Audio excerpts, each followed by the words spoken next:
हाँ तो प्यारे बच्चों, एक बार फिर से आपका इस ऑनलाइन क्लासेज एजे इंग्लिश क्लासेज में हार्दिक स्वागत है। बच्चों, आपको हम आज रूल ऑफ वर्ब का एक एक्सरसाइज बताने चल रहे हैं।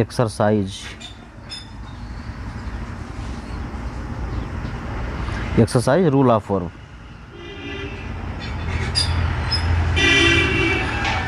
जैसा कि आपको बताया गया है, अब तक सिंटैक्स के अंतर्गत आपको रूल ऑफ नाउन और रूल ऑफ वर्ब पढ़ाए गए। रूल ऑफ नाउन में हमने एग्जाम्पल करवाए थे। आज हम रूल्स ऑफ वर्ब में कुछ आपको एक्सरसाइज करवाने चल रहे हैं। तो आइए इस एक्सरसाइज को ध्यानपूर्वक पढ़िए और समझिए और ज्ञान अर्जित करिए। आपको दिए गए स्क्रीन पर दिख रहा होगा, correct the following sentences. Correct the following sentences. इसमें जो गलतियां हैं वो आपको करेक्शन करना है और इसमें मोस्टली वर्ब से रिलेटेड गलतियां दिखाई गई हैं। तो आइए देखते हैं कौन कौन सी गलतियां क्रिया से संबंधित इस वाक्य में दिखाई दे रही हैं, इस एग्जाम्पल में दिखाई दे रहे हैं। चलिए पहले वाक्य की ओर बढ़ते हैं। पहला एग्जाम्पल लिखा हुआ है, many a man have done so. तो आपको पिछले नियम में अभी बताया गया था रूल ऑफ वर्ब में कि जो मेनी ए शब्द है, इस मेनी ए के साथ हमेशा सिंगुलर क्रिया आया करती है। इसके साथ कभी प्लूरल नहीं होगा, अर्थात हैव की जगह पर हो जाएगा हैज। बात समझ में आ गई।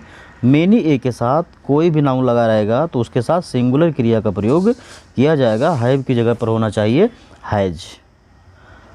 आइए अगले एग्जाम्पल की ओर हम देखते हैं। दूसरा एग्जाम्पल लिखा हुआ है, द पुअर इज माइजरेबल।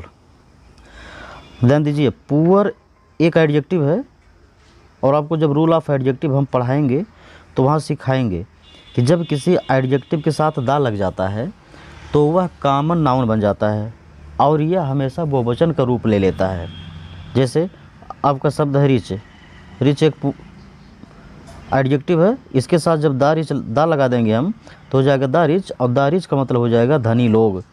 अब यहाँ क्या है, द पुअर, तो द पुअर का तात्पर्य हो जाएगा गरीब लोग, अर्थात ये प्लूरल में देखा जाएगा। तो हमारी यहाँ जो गलती है इज की जगह पर क्या होना चाहिए, आर। ये हमारी गलती मिल गई, इज की जगह पर आर होना चाहिए। पॉइंट नंबर 3 पर आ जाइए। पॉइंट नंबर 3 लिखा है, ये बिल्कुल आसान है, Sohan as well as his parents were there. आपको याद होना चाहिए कि जब दो नाउन्स एज वेल एज से जोड़े जाते हैं तो क्रिया हमेशा पहले नाउन के अनुसार लगाई जाती है। फिर से सुने, जब दो नाउन्स या दो कर्ता या दो प्रोनाउन एज वेल एज से जोड़े जाते हैं, टुगेदर विथ से जोड़े जाते हैं, लाइक से जोड़े जाते हैं, तो क्रिया हमेशा पहले सब्जेक्ट के अनुसार लगती है। और इस वाक्य में पहला सब्जेक्ट है सोहन, तो सोहन के साथ लगना चाहिए वाज, और यहाँ लिखा क्या है, वेयर, अर्थात यहाँ लगना चाहिए वाज। यहाँ गलती मिल गई, सोहन के साथ हमारी क्रिया हो जाएगी वाज। नियम नंबर एग्जाम्पल नंबर अगला देख लीजिए, ही आर आई इज गिल्टी। तो देखने से ही सेंटेंस बिल्कुल क्लियर दिख रहा है कि जब दो कोई नाउन या प्रोनाउन आइदर आर नाइदर नार, आपको सिखाया गया था either or, EITHER, either dot dot or, neither nor NEITHER, neither nor or. अगर इनसे या नॉट ओनली बट आल्सो, अगर इन कंजक्शन से दो नाउन्स या दो प्रोनाउंस जोड़े जाते हैं तो हमेशा क्रिया बाद वाले सब्जेक्ट यानी बाद वाले नाउन्स या प्रोनाउंस के अनुसार लगाई जाती है। इसमें हमारा बाद वाला नाउन या प्रोनाउन क्या है, ही आर आई, तो ये पहला वाला हो गया, आई बाद वाला। तो हमें इसमें क्रिया बाद वाले कर्ता के अनुसार अर्थात आई के अनुसार लगाना है। तो इसमें जो इज दिया गया है ये गलत है। यहाँ क्या होना चाहिए, आई के साथ आई एम होना चाहिए, ही आर आई एम गिल्टी। आ जाइए अगले एग्जाम्पल की तरफ। अगला एग्जाम्पल कह रहा है, every boy and every pen were lost. आपको बताया गया था जब किसी नाउन के पहले ईच लगा हो, ध्यान से सुनिए, जब किसी नाउन के पहले ईच लगा हो एवरी लगा हो, एवरी लगा हो, मेनी ए लगा हो, मेनी ए लगा हो, तो वहाँ क्रिया सिंगुलर होती है। अर्थात क्या समझे, यहाँ दोनों नाउन के साथ एवरी लगा हुआ है, बुक के साथ एवरी, पेन के साथ एवरी, तो हमारी जो क्रिया यहाँ वर लगी हुई है यह गलत है, यहाँ होना चाहिए वाज, वर ना होकर के यहाँ क्रिया होना चाहिए वाज। अब आ जाइए आप अगले एग्जाम्पल की ओर। एग्जाम्पल नंबर 6 में देखिए क्या गलती है। एग्जाम्पल नंबर 6 लिखा हुआ है the horse and carriage are waiting. गलती तो साफ आपको दिख रही होगी। हार्स माने घोड़ा होता है, कैरेज माने गाड़ी, घोड़ा गाड़ी। आपको लिखवाया गया था, कभी बताया गया है रूल ऑफ नाउन में कि जब दो व्यक्ति या दो वस्तु किसी एक ही चीज़ की ओर संकेत करते हों, मतलब दोनों एक ही हों, तो उनको सिंगुलर मानते हुए क्रिया सिंगुलर का प्रयोग किया जाएगा। हार्स एंड कैरेज दोनों को सिंगुलर मानते हुए हम क्रिया आर ना लगा करके हम लगाएंगे इज। हार्स एंड कार्ट हो गया। Slow and steady wins the race, आपको याद होगा example, slow and steady wins the race, बिल्कुल वही फार्मूला लग रहा है। हार्स एंड कैरेज को एक रूप में देखा गया है, सिंगुलर रूप में देखा जाएगा, तो आर की जगह पर इज हो जाएगा। एग्जाम्पल नंबर 7 की ओर हम बढ़ रहे हैं अब। एग्जाम्पल नंबर 7 हमारा कह रहा है आइदर राम और Sohan have stolen your book. वही फिर नियम आपके समझ में आना चाहिए कि जब दो नाउन आइदर आर से जोड़े जाते हैं तो क्रिया हमें बाद वाले नाउन या प्रोनाउन के अनुसार लगाना होता है। पहला हमारा नाउन है राम, दूसरा नाउन है सोहन, तो सोहन के अनुसार हमारी जो वर्ब होनी चाहिए वो हैव ना होकर के हैज होना चाहिए। यहाँ गलती मिल गई, हैव ना होकर के हैज होगा। एग्जाम्पल नंबर अगला देखिए, a few boy has past.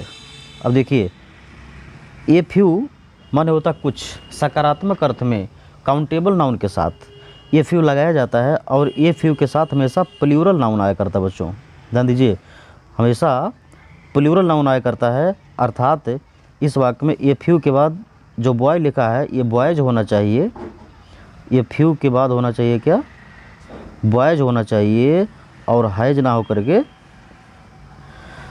Have होना चाहिए। अर्थात ये फ्यू बॉयज हैव पास्ट, ये फ्यू बॉयज हैव पास्ट, यानी ये फ्यू हमेशा प्लूरल नाउन के साथ लगेगा, और जब यहाँ प्लूरल नाउन बॉयज हो जाएगा तो हैज बदल करके हैज, अर्थात बॉय को लिखेंगे हम बॉयज और हैज को बदल करके लिखेंगे हैव।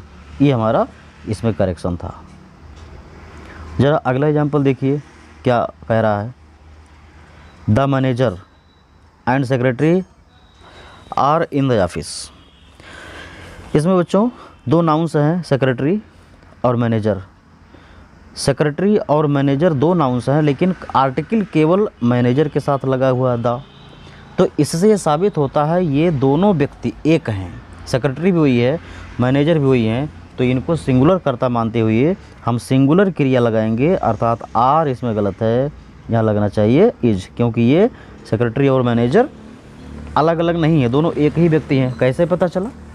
इसका पता करने का तरीका है कि इसमें आर्टिकल ए, एन या द केवल एक नाउन के साथ लगा हुआ है, इसलिए पता चला ये दोनों एक ही व्यक्ति हैं। अगर सेक्रेटरी के साथ भी द लगा होता तो ये बहुवचन हो जाते, तब हमारा आर सही हो जाता। अब आ जाइए 10वें एग्जाम्पल की तरफ। हमारा 10वां एग्जाम्पल कह रहा है, क्या कह रहा है, he has come here in the morning, he has come here in the morning, वह यहाँ सुबह में आया है। अरे समय बीत चुका है, तो ही हैज़ क्यों होगा भाई, हैज़ को हटाइए, इसको पास्ट इनफिनिट में यूज़ करिए, इसको पास्ट इनफिनिट में यूज़ करेंगे तो हैज़ हटाएंगे और कम का हो जाएगा केम, अर्थात हैज़ कम हटा करके हो जाएगा came, second form, he came here in the morning. ज़रा 11वें एग्जाम्पल की ओर आइए। 11वां एग्जाम्पल कह रहा, the teacher said that honesty was the best policy. इस पूरे वाक्य में दो भाग हैं, द टीचर सेड दैट, यहाँ तक एक भाग हो गया, यह पास्ट टेंस है। आपको बताया गया था कि जब किसी वाक्य का पहला भाग पास्ट टेंस हो तो बाद में भी पास्ट होता है, लेकिन कुछ टर्म्स एंड कंडीशन को छोड़कर। यहाँ क्या है sentence, the honesty was the best policy, ईमानदारी एक अच्छी नीति है, यही एक यूनिवर्सल ट्रुथ माना जाएगा इसको। यहाँ वाज नहीं होना चाहिए, इसमें टेंस परिवर्तन नहीं होगा, वाज की जगह पर होना चाहिए is. The teacher said that honesty is the best policy.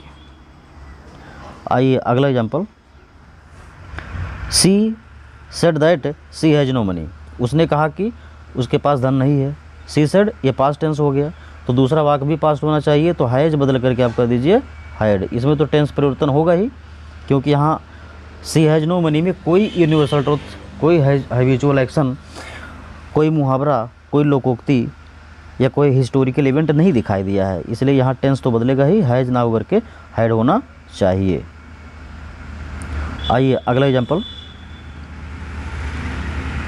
12वां हो गया, 13वां, the books on the table is mine.